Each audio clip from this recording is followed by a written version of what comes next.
Sorry, I am sorry. मैं एक दिन कैंप पे खड़ा था, एक खातून आई मेरे पास और उन्होंने मुझे पीछे से आवाज़ दी। ऐसे उन्होंने बुर्का पहना हुआ था और बुर्का भी एक दो जगह से वो उसमें पैबंद लगे हुए थे। बहुत कोई ऐसा लग रहा था देखने में कि खातून जो है वो वेल ऑफ नहीं है। हम कैंप पे खड़े हुए थे लाहौर में। उन्होंने मुझे 2022 में आवाज़ दी, इमरान भाई मेरी बात सुनते हैं, इमरान भाई मेरी बात सुनते हैं। तो मैंने पीछे मुड़ के देखा और मुझे आज भी अपने ऊपर थोड़ा सा अफसोस होता है। मुझे लगा जैसे कि ये मेरे से कुछ मांगेंगी, क्योंकि कैंप में लोग जहाँ पैसे देने आते हैं वहाँ मांगने भी आ जाते हैं।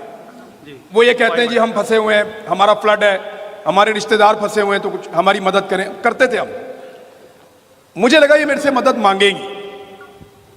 उनके ना ऐसे बुरके के अंदर से एक बच्चा भी बाहर झांक रहा था। वो अपनी माँ के उसके अंदर घुस जाता था बुरके में और अंदर से ऐसे झांकता था, छोटा सा। मुझे इसलिए वो बच्चा भी बड़ा याद है, छोटा सा बच्चा था। तो एक बच्चे को उन्होंने हाथ में पकड़ा हुआ था। एक जो था बड़ा शाय था, वो कहीं बुरके के अंदर घुसता था, फिर निकलता था, देखता था तो वो फिर अंदर घुस जाता था वो माँ के साथ। जब मैं उनके पास गया, मुझे लगा कि शायद ये मेरे से पैसे मांगेंगी, तो मैंने कान ऐसे किया, मैंने कहा बोलें बाजी। तो उन्होंने ना हाथ में मुट्ठी पे पैसे पकड़े हुए थे और उन पैसों में 100 वाले नोट भी थे, 500 वाले भी थे, 1000 वाले नोट भी थे। और वो उन्होंने इतनी जोर से दबाए हुए थे कि वो नोट गीले हो गए थे। मुझे उन्होंने कहा कि इमरान भाई मैं सिंगल पेरेंट हूं, मेरे बच्चों का बाप नहीं है, मुझे आप पे भरोसा है, मैं ये अपनी जो सेविंग है वो आपको दे रही हूं, ये आपने हमारे लोगों का ख्याल रखना है। वो पैसे मैंने उनसे लिए और लेके मैंने एक साइड पे रखे। जब तक मेरे पास बाकी सारे पैसे खत्म नहीं हो गए, मैंने वो खर्च नहीं किए। मैं उन पैसों को देखता था, उससे मुझे ताकत मिलती थी। मुझे लगा कि यार ये ऐसे शानदार लोग हैं। कैंप में आके बच्चे अपना गला तोड़ते थे जमीन पे फेंक के और उसमें से पैसे निकाल के उसमें डालते थे। एक बच्चा था वो फूल बेचता था फैसलाबाद में, उसकी वीडियो है मेरे पास। वो फूल बेचता था, वो बार बार आके ना बॉक्स में हाथ मारता था। तो मेरे साथ जो लोग हैं उन्होंने एक दो दफा उसको डांटा। मैंने उस बच्चे पे नजर रख ली कि ये शायद पैसे निकालता है इसमें से। वो क्या करता था कि वो उसमें पैसे डालता था, वो भाग के जाता था, 1 या 2 फूल बेच के आता था, वो उसके अंदर पैसे डालता था। मैंने वो बच्चे को पकड़ लिया। मैंने कहा तुम क्या कर रहे हो? कहता मैं इसमें पैसे डाल रहा हूं। मैंने कहा तुम क्यों डाल रहे हो? उसने कहा क्योंकि सारे डाल रहे हैं। मैंने कहा तू घर क्या लेके जाएगा? उसने कहा वो हो जाएगा बस, ये इसमें आप ये ले जाएं, आप खाना खिलाएंगे ना लोगों को। वो फिर बच्चे को हमने पकड़ लिया, ज़बरदस्ती बिठाया उसको, फिर उसको स्कूल में दाखिल करवाया। वो बच्चा फिर स्कूल जाता था, उसकी मुझे उन्होंने वीडियो भेजी फैसलाबाद से। मेरे दिल को बहुत अच्छा लगा। ये पाकिस्तानियों में पोटेंशियल है, सिर्फ ये ऐसी शानदार कौम है, ये पीछे कैसे रह गए मुझे समझ ही नहीं आती। मुझे कभी समझ आनी भी नहीं थी। मुझे ये बात पता कब समझ आई? जब मुझे अपनी एस्टेब्लिशमेंट की समझ आई। मैं कीड़े ढूंढता था सियासतदानों में, ये खराब है, वो खराब है, ये खराब है। मुझे लगता था इन्होंने किया है, लेकिन एंड ऑफ द डे मुझे समझ आई कि आवे का आवा ही बिगड़ा हुआ है। ये कौम में इतना पोटेंशियल है। ये 50 रुपए सबसे कीमती हैं। वो बच्ची को पहली दफा पैसे मिले, वो काम कर रही है। 3 महीने से वो कुछ नहीं कमा सकी, काम ही नहीं था। 2 दिन पहले उसे काम मिलता है। ये 50 पाउंड उसके लिए क्या है, आप सबको आइडिया है, मुझे बताने की जरूरत नहीं है आप लोगों को। यहां 2-3 पाउंड में आदमी खाना भी खा लेता है।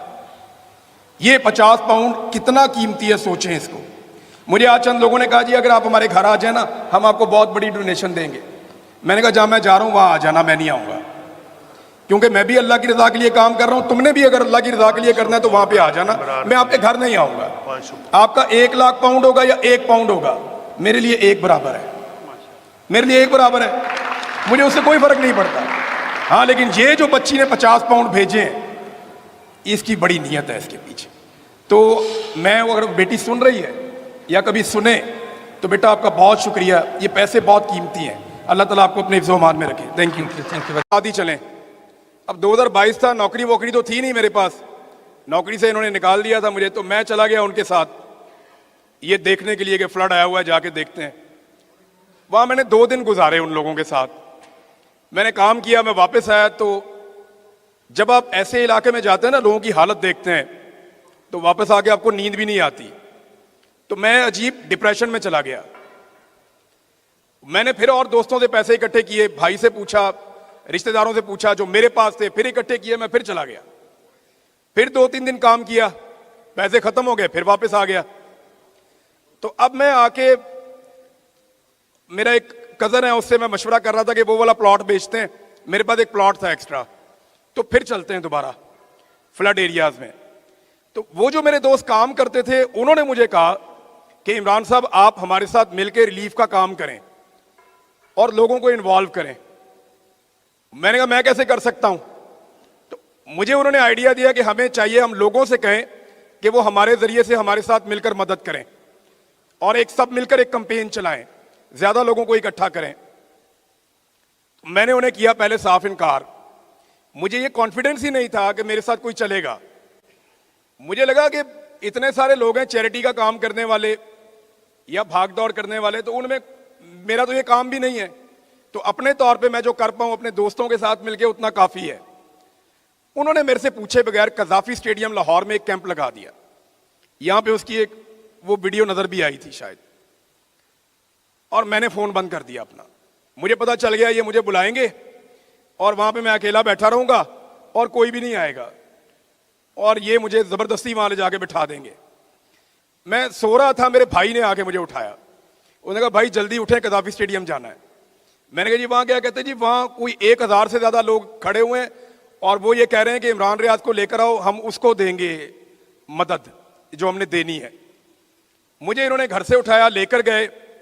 पहले दिन लोगों ने वहां पे, मैं मेरे ख्याल 1.5 घंटा रहा हूं, 80 लाख रुपया वहां पे हमें इकट्ठा हो गया और हमने फिर काम शुरू कर दिया। फिर लोग हमें बुलाते थे मुख्तलिफ शहरों में, वो कैंप लगता था, हम जाते थे, लोग डोनेशन देते थे। हमने लोगों से बहुत दरखास्त की कि आप हमें सिर्फ इमदादी सामान दें, हमें पैसे ना दें, आप, हमारा कोई अकाउंट नहीं है, हम संभाल नहीं पाएंगे, आप हमें सिर्फ इमदादी सामान दें। इतनी अल्लाह ताला ने बरकत डाली, इतना मैंने काम किया। शहीद अरशद शरीफ की शहादत के दिन तक हम ये काम करते रहे, अक्टूबर तक। 23 अक्टूबर को वो शहीद हो गए थे। उसके बाद फिर मुझे ट्रैवल करने की इजाजत नहीं मिल रही थी, ना घर से ना गवर्नमेंट से, कोई मुझे छोड़ नहीं रहा था। सब लोग रोक रहे थे कि आपने बाहर नहीं जाना, इन्होंने एक जर्नलिस्ट को कत्ल किया, ये आपको मार देंगे। उसके बाद मुझे निकलने नहीं दिया ज्यादा। लेकिन मैं आपको कुछ फिगर्स बताता हूं जो मेरी टीम ने कलेक्ट किए। एंड ऑफ द डे हमने 5 खैमा बस्तियां लगाई थी, उन सब में लोग कई महीनों तक रहे।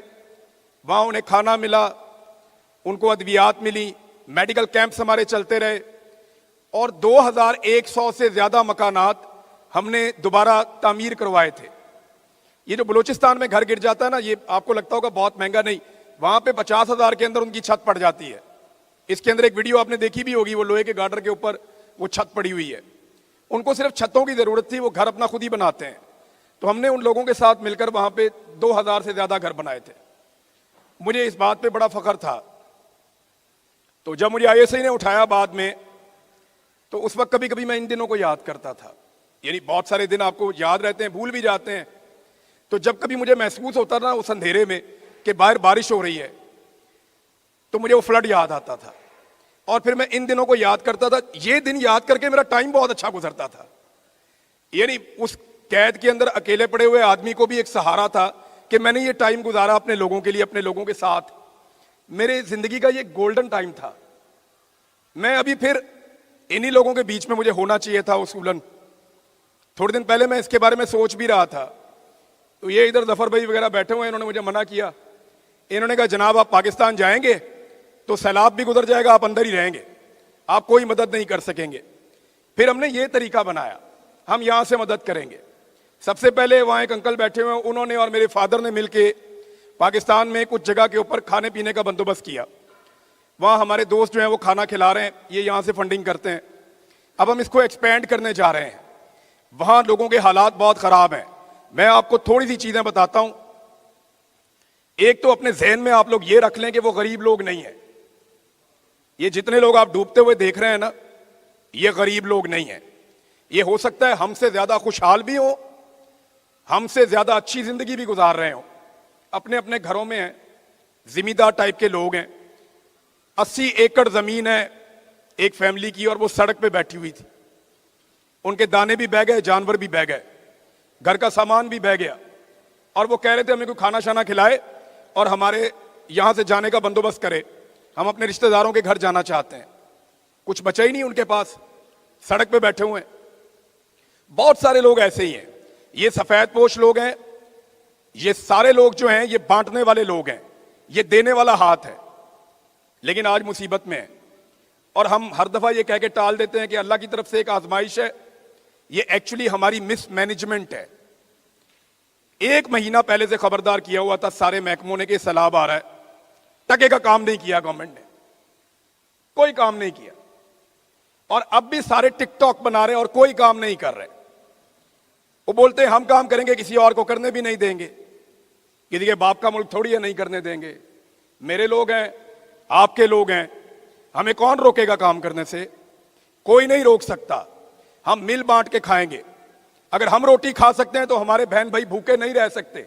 हमारी ये जिम्मेदारी है और हमें ये पूरी करनी है। आज तक मैंने कोई आदमी नहीं देखा जो किसी को खाना खिलाने से गरीब हो गया हो। मैंने कोई आदमी नहीं देखा जो किसी की मदद करने से गरीब हो गया हो या उसके वसाइल में, उसके मालो दौलत में कमी हो गई हो। मैंने ये बढ़ते हुए ही देखा है हमेशा। हम मदद करेंगे। अभी यहां पे एक अंकल मेरे पास आ गए, वहां पे ये टिश्यू पेपर के ऊपर लिख कर दिया है, लिखा हुआ है कि जी एक बात वो कह रहे हैं जी आप क्लियर करेंगे, मुझे उम्मीद है आपसे कि ये जो डिस्ट्रीब्यूशन होगी ये मरियम नवाज की फोटो के बगैर होगी। ठीक है जी, आपको यकीन दिलाते हैं कि ये डिस्ट्रीब्यूशन होगी भी, लोग खाना भी खाएंगे, लोगों के जानवरों को चारा भी मिलेगा, हम लोगों का ख्याल भी रखेंगे, उन तक अद्वियात भी पहुंचाएंगे। पाकिस्तान में अल्हम्दुलिल्लाह सैकड़ों लड़के लड़कियां जो हमारे साथ काम करते हैं, जिन्होंने 2022 में काम किया वो सारे एक्टिवेट हैं, और बहुत सारे लोग हैं जो हमारे साथ जुड़े हैं और मजीद लोग जुड़ेंगे। हम आपको यकीन दिलाते हैं कि सब तक कोशिश करेंगे पहुंचने की, इमदाद पहुंचाने की, और किसी की सियासी ख्वाहिश पूरी किए बगैर ये कोशिश करेंगे। अब हमारी शक्ल पसंद नहीं है ना, देखो मेरी शक्ल पसंद नहीं है, नहीं लगाता हूं। अरशद शरीफ के चेहरे से डर लगता है, नहीं लगाता हूं। वो साबिर शाकिर बैठे हुए हैं, आपको नहीं पसंद, इनका भी चेहरा नहीं लगाता हूं। लेकिन एक चेहरा ऐसा है इस मुल्क में जिसको आप नहीं उतार पाएंगे। हम अपने हर कैंप पे कायदे आजम का फोटो लगाएंगे।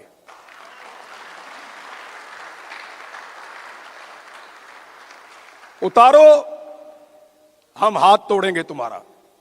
जो कायदे आजम का फोटो उतारेगा उसको हम निशाने इबरत बनाएंगे, उनकी नस्लों को याद दिलाएंगे कि तुमने ये हरकत की थी। ब्यूरोक्रेसी को मैं ये कहना चाहता हूं, ये जो पंजाब में काम कर रहे हैं, ये वाला फोटो ले आओ, ये शक्ल लगाओ तो खाना खिलाएंगे, वरना नहीं खिलाएंगे।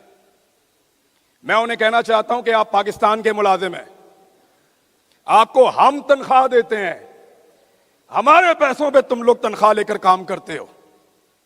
मैं यहां कुछ सख्त बोलना नहीं चाह रहा क्योंकि हम बड़े नेक मकसद के लिए इकट्ठे हुए हैं। जब मैं ऐसे लोगों से बात करूं तो मेरी ब्रेकें नहीं लगती, मादरत के साथ, लेकिन मैं कोशिश करूंगा। मेरे दोस्तों ने मुझे समझाया कि थोड़ा आराम से बात करना, लेकिन मैं इनको सिर्फ यह समझाना चाहता हूं कि कायदे आजम की फोटो के ऊपर तुम में से जो 2 नंबरी करेगा, डीसी से लेकर एसी तक और वहां के डीपीओ से लेके नीचे एसएचओ तक, हम ना उसको भूलेंगे ना किसी को भूलने देंगे। फोटो कायदे आजम का लगेगा और उसके साथ हम लोगों की मदद करेंगे, क्योंकि वो बानिया पाकिस्तान है, हम सबके लिए मोहतरम है। आप सबके दफातर में भी उसकी फोटो लगी हुई है और किसी को इस बात की हम इजाजत नहीं देंगे। मेरी आप सबसे गुजारिश है, मैं इसमें जो कर पाऊंगा मैं करूंगा, जो मेरी फैमिली कर पाएगी वो करेगी। मैं अपने दोस्तों से भी बोलूंगा, आप सबसे भी मेरी यही गुजारिश है कि आप मदद करें। जी 2 लोग हैं यहां पे हमारे पास, एक रिजवान साहब हैं। रिजवान साहब किधर हैं? रिजवान साहब, Rizwan Ali, where is he? Rizwan Ali साहब इतनी लंबी नमाज, किधर गए? इधर आ जाएं। ये जी रिजवान अली साहब हैं और एक हमारे डॉक्टर साहब हैं। तो डॉक्टर साहब आप भी आ जाएं। यहां काफी लोगों ने हमारे साथ राब्ता किया था। ये नौजवान बड़े लंबे अरसे से काम कर रहे हैं। इन्होंने गजा में काम किया, शाम में काम किया, इन्होंने बांग्लादेश में काम किया, इंडिया में काम किया और पाकिस्तान में तो बहुत काम किया। मैंने इन लोगों में देखा, इनमें दर्द है लोगों का, ये तकलीफ महसूस करते हैं। मैंने इनसे 2 ही सवाल किए थे। मैं उम्मीद करता हूं कि ये हमारी सबकी उम्मीदों पे पूरा उतरेंगे, क्योंकि मेरी तो कोई एनजीओ है नहीं, ये लोग फंड कलेक्ट कर सकते हैं। मैंने इनसे 2 सवाल किए थे। नंबर 1, एक पैनी मुतासरीन तक पहुंचेगी? वहां पे हमारे लोग मौजूद हैं, वो इनके साथ पूरी हेल्प करेंगे, हर चीज करेंगे, हर जगह पहुंचेंगे। पाकिस्तान में पूरा मैकेनिज्म है। तो इन्होंने मुझे यकीन दिलाया कि एक पैनी मुतासरीन तक जाएगी। दूसरा, मैंने इनको यह भी कहा कि हमारे साथ काम करोगे तो उसका रिएक्शन आएगा, आपके लिए मुश्किलात पैदा होंगी, हो सकता है आप पाकिस्तान ट्रैवल ना कर सकें बाद में। तो इन्होंने कहा जी इससे हमें कोई फर्क नहीं पड़ता, हम चैलेंजेस के लिए तैयार हैं। तो ये 2 बातें मैंने इनको पहले बता दी थी। मैं उम्मीद करता हूं कि अल्लाह करेगा कि हम पाकिस्तानियों के आंसू पूंछ सकेंगे, उनकी तकलीफ दूर कर सकेंगे। वो खुददार लोग हैं, सफेद पोश लोग हैं, मांगने वाले नहीं हैं, मांगने वाले नहीं हैं। मुझे कई दफा खाना खिलाया सैलाब मुतासरीन ने अपने घरों में, टूटे हुए घरों में खाना खिलाया उन्होंने। स्पेशली जब मैं बलूचिस्तान गया तो उन लोगों ने मेहमान नवाजी की उस वक्त जब वो बहुत बुरी हालत में थे। ये लोग कमजोर लोग नहीं है, मजबूर हैं, बेचारे फंस गए हैं, इनके जानवरों को चारा चाहिए। हमारी इतनी फसल तबाह हो गई है कि ये तारीखी नौइयत का नुकसान है। अल्लाह ताला पाकिस्तान की हिफाजत करे, हम सबका हामियों नासिर हो। मैं आप लोगों के साथ क्वेश्चन आंसर भी करूंगा एंड में, मैं यहीं पे मौजूद हूं, साबिर भाई भी यहीं पे मौजूद हैं। लेकिन अभी मैं होस्ट को वापस दे देता हूं माइक। सर जो आप वो फंडिंग का अमल है वो शुरू करवाएं। Thank you very much.